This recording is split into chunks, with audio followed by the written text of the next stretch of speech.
Hey, what's up, everyone? This is Micah hanging out here inside the Seacrest studio. And you know what? We have some awesome buddies who are hanging out virtually. Even though I'm the only one physically in the studio, we have some awesome friends who are here virtually in the Seacrest studio.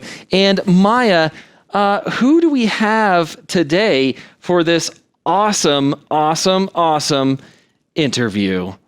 Patrick Sabongui. That's fantastic. Patrick, how you doing? I'm doing well. I'm very excited to be here. And I know it's actually virtual, but it feels like we're sharing time and space together. So it makes me really happy to be here. Yeah, I'm always a big fan of that. And being able to connect with people is so great.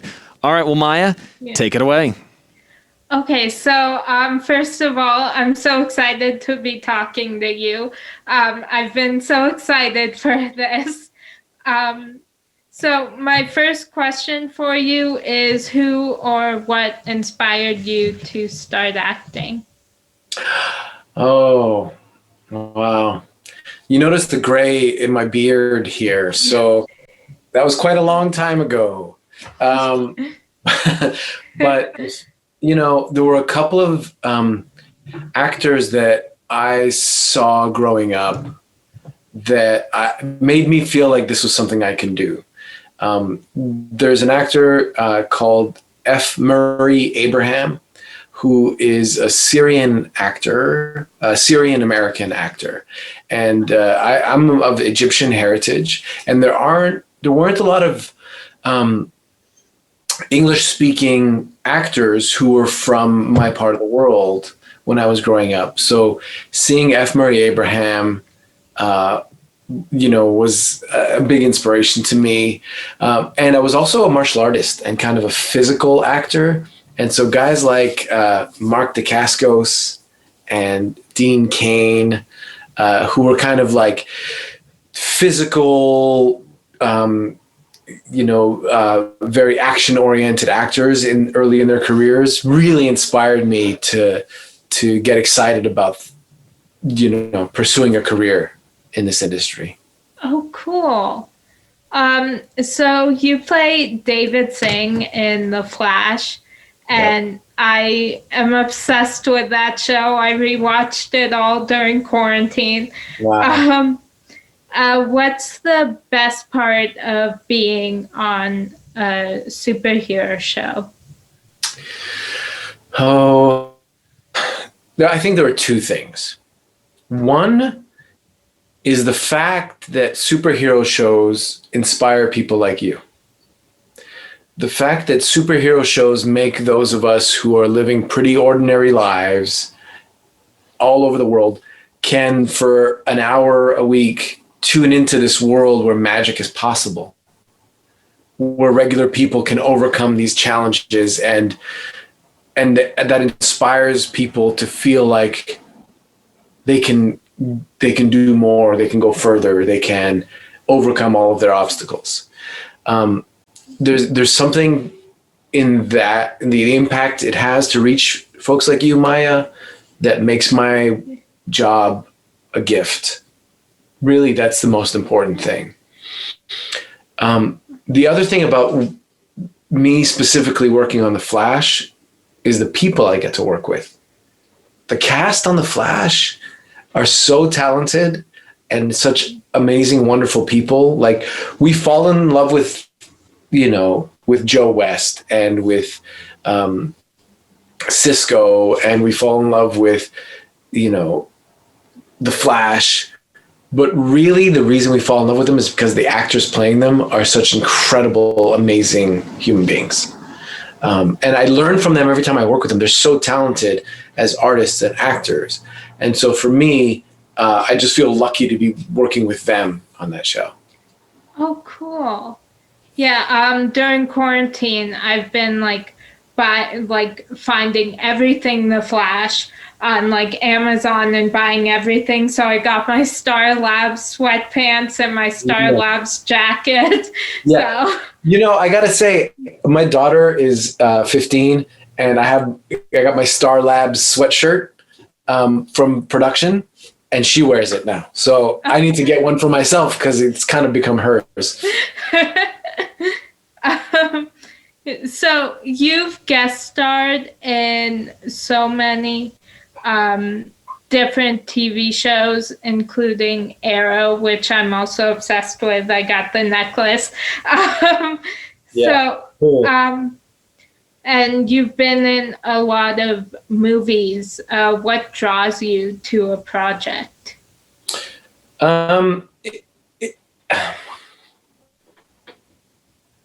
I want to be inspiring and magical about my answers, but I owe you honesty. And I'm at a place as an actor where sometimes what draws me to a project is a paycheck. I have to work like everyone else, and I'm not at a place where I never have to worry about money again. So there are some creative things that make me more excited about some projects than others. But for me, this is my job, and sometimes you take a job because you need it. And that's true for actors too. Yeah, I understand that. Right? I mean, everybody, and it's real life, like we want to live in this fantasy world sometimes where it's like, oh, I've seen them on TV, so maybe they're, everything is like a creative choice. But the reality of it, for I'd say 95 or more % of actors that you see on TV, their motivation is putting food on the table for their kids and paying their mortgage and paying for their kids' education, which is, what keeps me going sometimes. Yeah. I remember when, so like there were many times during The Flash that like I get very attached to TV characters. So when I get attached to one that then goes off the show, I'm like so sad and I cry. I cried like the season 1 finale and then like with Arrow, I cried at the season 1 finale, and I was texting with a friend and he was like, they're just TV characters, right? And I was like, no, they are real. Well, I mean, that's why we watch stories, right? Because as human beings, we connect emotionally to the story. And so in that moment where you're in the story with them, it kind of is real. So it's totally natural for us to feel emotionally attached and to experience the loss as something real. That's our job. Like, that's what we're trying to do as actors and storytellers, is to bring you into the imaginary world with us, because what we do is live those imaginary worlds. So when you're in there with us, that's what we're trying to accomplish. So I'm sorry that it makes you sad, and I'm sorry that you cry sometimes, but that's kind of the objective, right? No, yeah. No, I'm not mad that like, they make me cry. I just get very sad when they're gone. So you were in the Disney Channel movie Kim Possible. How did your relationship with Disney come about? Well, that's a great question. My first job is as a dad. And so part of me is always looking for opportunities to work on things that I can share with my kids. So when that audition came about, to be honest, Kim Possible came through the stunt department.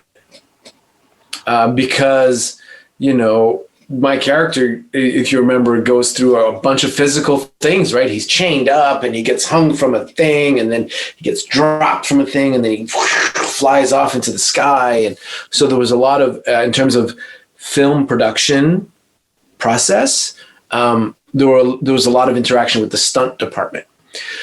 So I happen to come from a very physical background, like I mentioned before. And so part of what I can offer a production is the ability to play the part, but also to do a lot of the physical stuff. and to do a lot of to work with the stunt team and to do a lot of the stunts.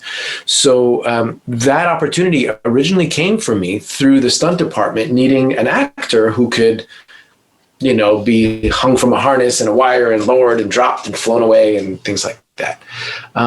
So when that offer came, I was really excited because I knew of the Kim Possible. My kids have watched it, for years. And so I got very excited about participating in something that would be exciting for them. Oh, cool. So you guest starred in one of my all-time favorite shows, Psych. And I've watched all of the episodes so many times I've lost track. So do you have any fun stories from the set or about your experience on the show? First of all, Maya, I want to say I'm really impressed by your level of research. Like you're digging into the crates here and you're pulling up shows that I've done that nobody has ever asked me about. So I think you're really good at what you do. Thank you. Yeah, you're a pro. Thank you. I loved working on Psych. It was so fun. I'd been a fan of the show. I do have a funny story. I mean, you saw the episode, right? Yeah. So there's a police officer on that show who's a really big guy. What is the character name? The actor who plays him is Sage Brocklebank.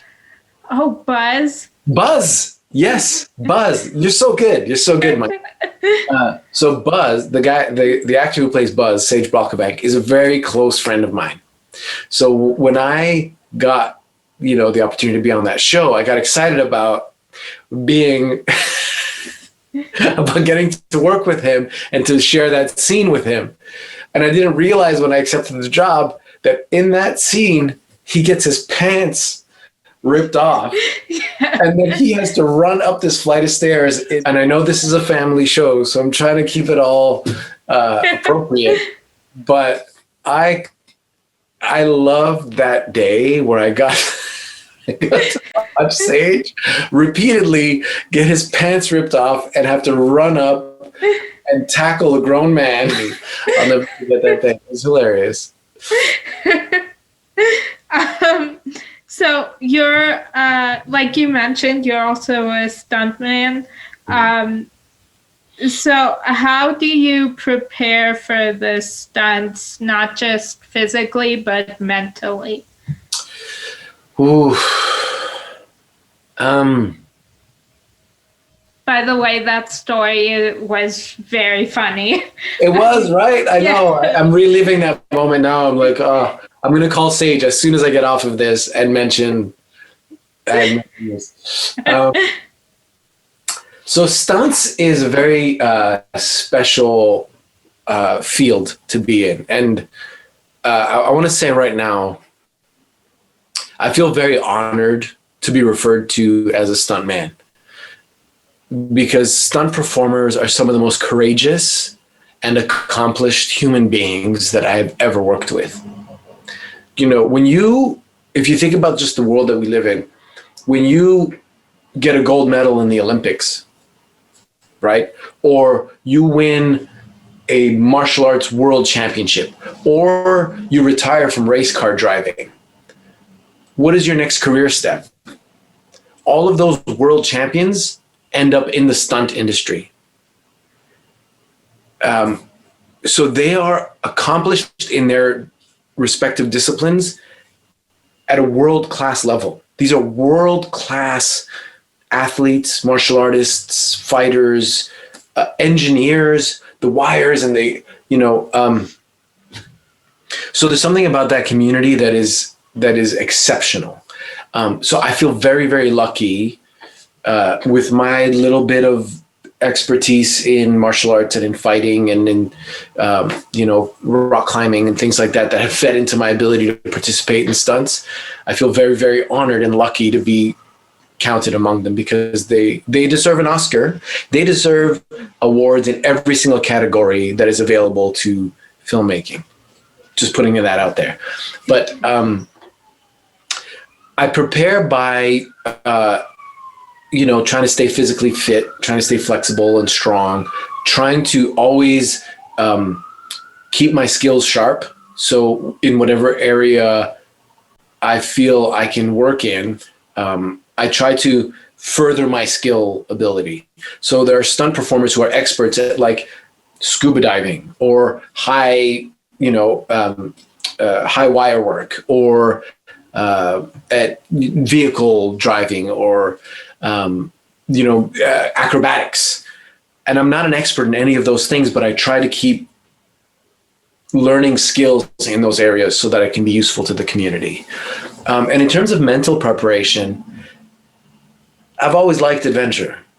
I've always really liked, I'm not an adrenaline junkie, right? Some people are. Some people just like thrive off that adrenaline. I'm not an adrenaline junkie. I believe in safety, and I like to do really exciting, adventurous, fast-paced, high-level things, but I really like keeping it safe, but embracing that adventure, embracing my preparation, and knowing that just before I step off this ledge, that I'm prepared and I'll be able to adapt if I need to. The mental preparation of embracing the unknown, embracing the adventure, embracing the speed and the pace of stunt work. It's something I just intuitively enjoy. Oh, cool. Yeah. Before I forget, my mom is also a huge fan of yours, and I wanted to tell you that. So What's your mom's name? Sheila. Sheila. What's up, Sheila? How you doing? Thanks for supporting. I'll tell her you said that. She's not watching this? She should be watching. Well, Play it back. You yes. play it back for her. Okay. Yeah. Yeah, well, she had to take her dog for a walk, so. Being a responsible mom. I just came back from taking our dog for a walk, so I get it. So is there a stunt that you've done that's made you really anxious? Ooh. Well, so this is, it's not a stunt that I did in film and television. When I was living in California, I was working at Knott's Berry Farm, which is a kind of a Western themed theme park. And they have a Wild West stunt show. And I had the honor of working there for a few years. And one of the stunts in that show, and it's maybe 25-minute, 30-minute show. And there's a lot of, it moves fast and it's funny and it's really fun and the live audience loves it. But the big finale is the Sarge character. It's about, I won't go into the whole story, but there's a character who ends up on top of this tower, and then this character has to break through this wooden banister and do a 30-foot high fall into a mat. And falling off a 30-foot stuff is not a natural thing. Like, there's not a lot of opportunities in real life to like fall 30 feet into a mat and try to really hit the mat, because the mat is hidden inside of the stage, and you have to do it live, and you have to do it 3 times each day that you're playing that part. And there's a live audience. A lot of things can go wrong. Your footing can go wrong. Your shirt can get caught on the wood planks that are kind of splintered. And so I remember that was one of the few times I felt like, whoa, okay, I have to do this and I can't stop. Like, you can't stop the show because it's live, right? In film and TV, you always have the opportunity to, like, if something feels unsafe, to just go, whoa, whoa, whoa, whoa, hold. And everybody cuts the cameras and stops, and the experts come in and they fix everything. It's a live show, and there's families in the audience, and you're kind of caught up in the momentum of it. You can't really stop the show. Elmo, who's the name of the character who falls off the thing, you can't not do the fall. So, so that was one of the moments that I remember a certain amount of fear creeping in. Oh, wow. Yeah, I know for me there was one time we went ziplining and that gave me a panic attack. So I'm always impressed with like people like you who can do that. Yeah, yeah. I think it takes a certain amount of, like, some of us are just born with that adventure gene, and some of us are like more cautious than others. And it's smart. It's smart to be cautious. That fear is usually a signal that, like, this is danger. You know. Yeah. Um, so you're an actor, producer, teacher, stuntman, all this amazing stuff. You're a co-director of the mentoring program Fulfilling Young Artists. Um, so what do you so what do you do in your spare time? What's that? What's spare time? Um, I mean, a lot of those things that you mentioned are my spare time. You know, like, I love all of those things you mentioned. I love Fulfilling Young Artists, the mentorship program. My co-director, by the way, is Sage Brocklebank, the same guy I got to watch on Psych run through the rose garden in his little shorts.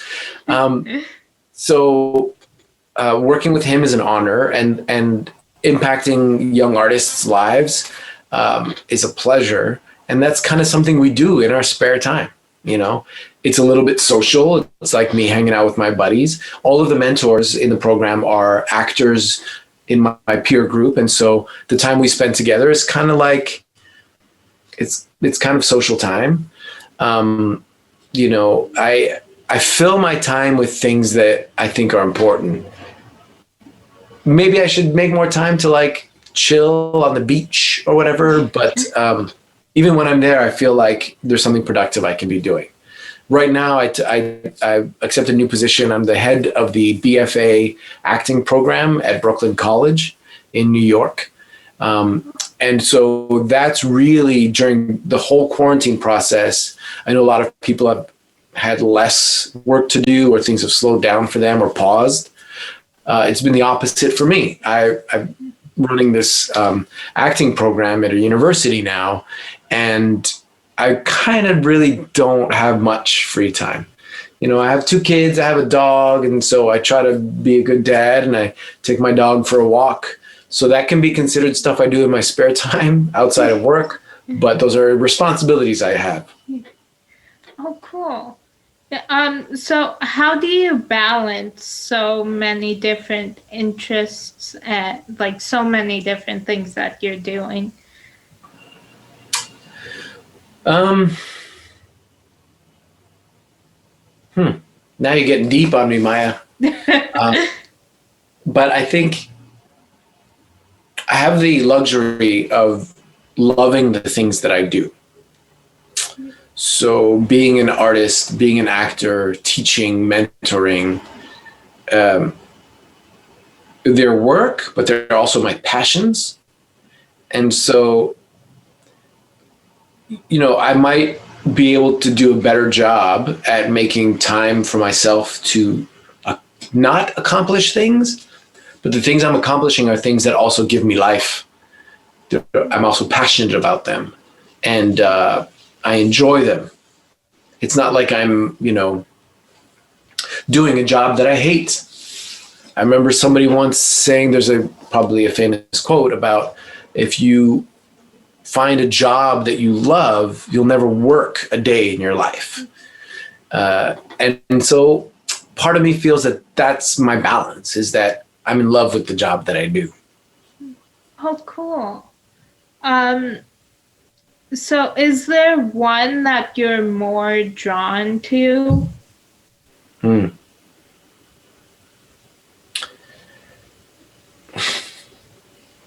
I mean, look, if I could be offered a career like, you know, a movie star, and just be offered to be like Daniel Day-Lewis or Al Pacino or Glenn Close or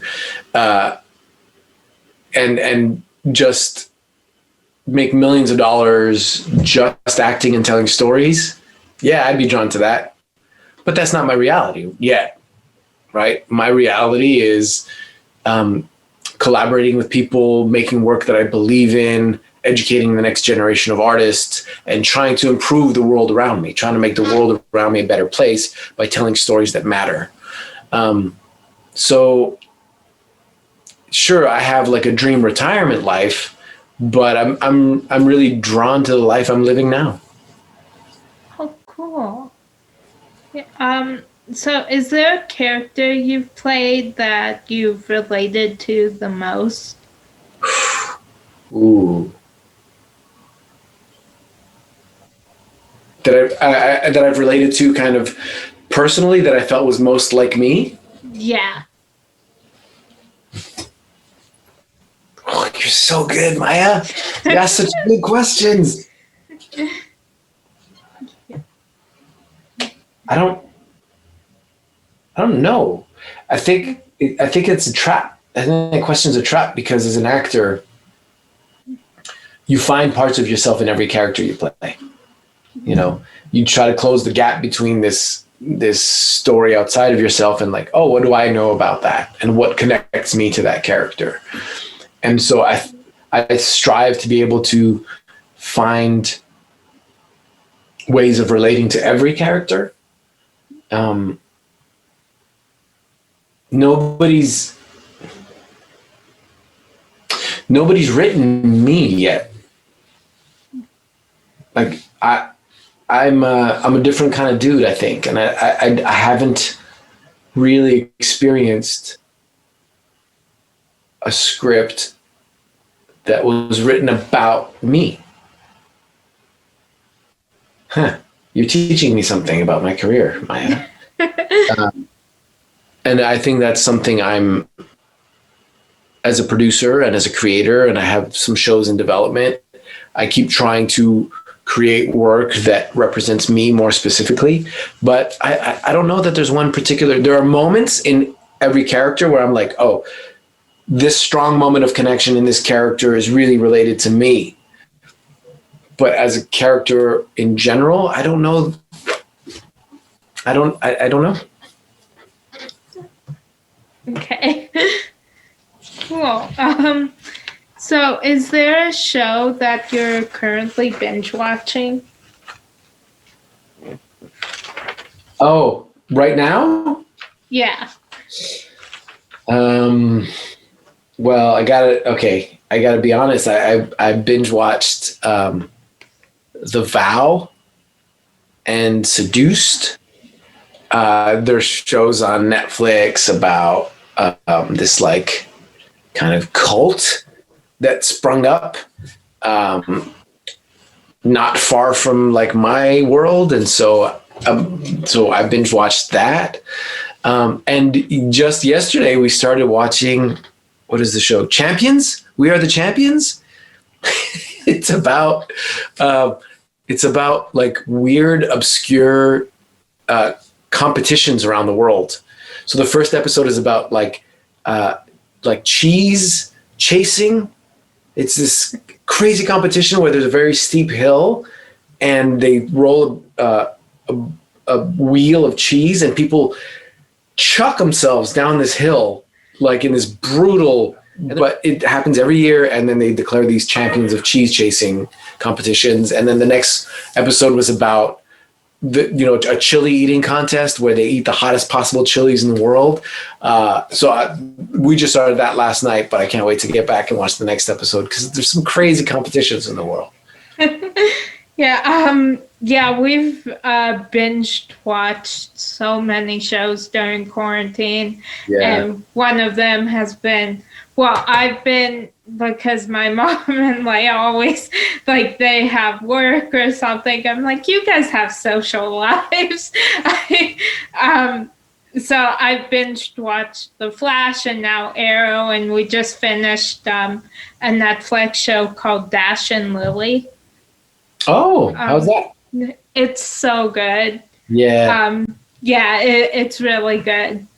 Yeah. Yeah, it's a really cute show. Nice.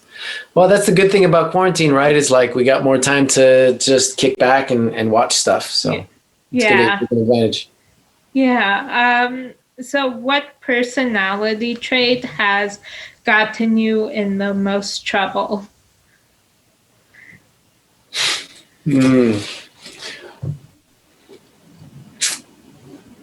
Well, do I have to go into what trouble I got into? No.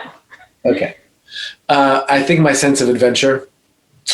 There's something about me that if you, I want to be careful how I say this, but like, if you follow all the rules all the time, it's not the most adventurous thing. So in my youth, I was always game to explore the boundaries and to get into mischief and adventure, even if I knew it wasn't what my folks wanted me to do, what my teachers expected of me. So I think my sense of adventure has always led me, to color outside the lines, and that's gotten me in trouble now and then. What person? Oh, wait. Sorry, I already asked you that question. Never mind. Sorry. What terrible movie do you secretly love? Oh, what terrible movie do I secretly love? Yeah.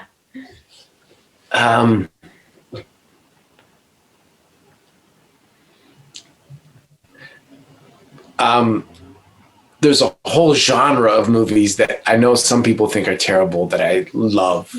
I like 80s martial arts movies and Hong Kong action movies. Like some people think they're the greatest thing ever made, for one. Like the whole Shaolin, Master Killer, Hong Kong action films from the 70s. Those were actually a huge driving force to me getting into the industry, but I've tried to share them with my family and they're like, Dad, what is this?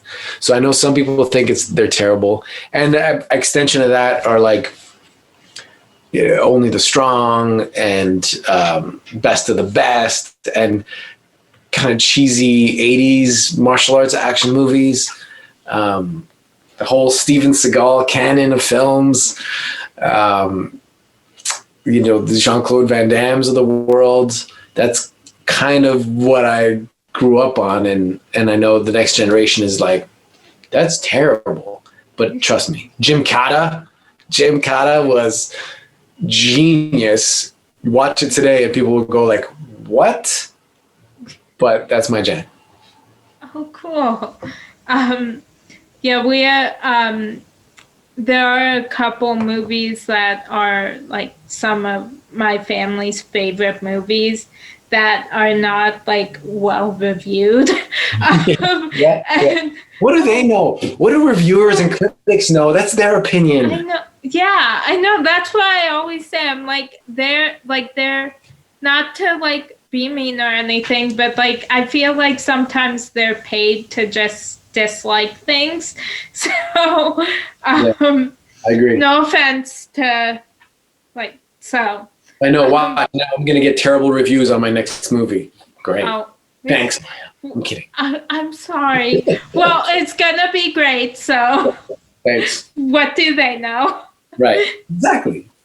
Yeah.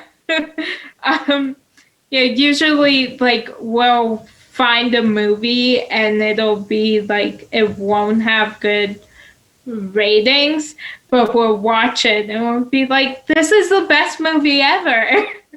So love it. I love it. Yeah.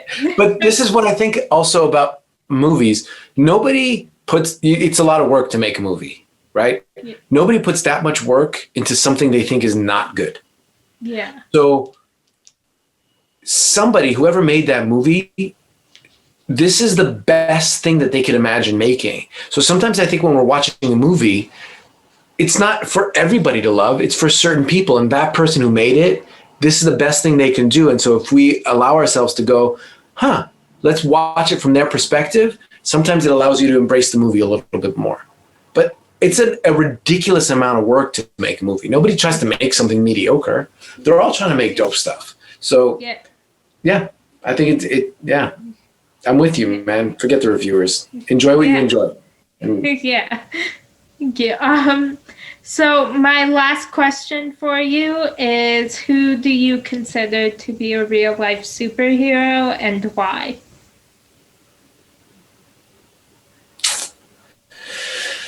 Ooh.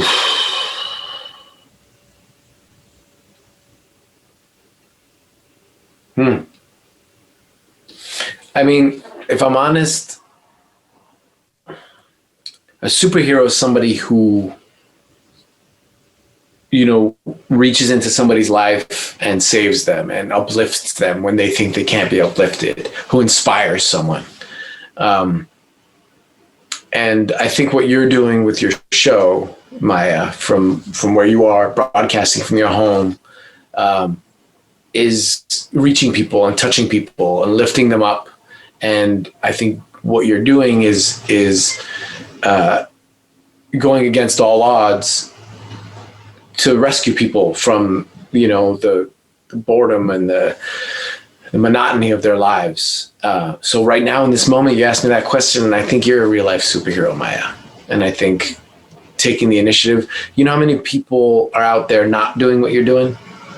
Everyone in the world is not doing what you're doing. And that's exceptional. That's heroism.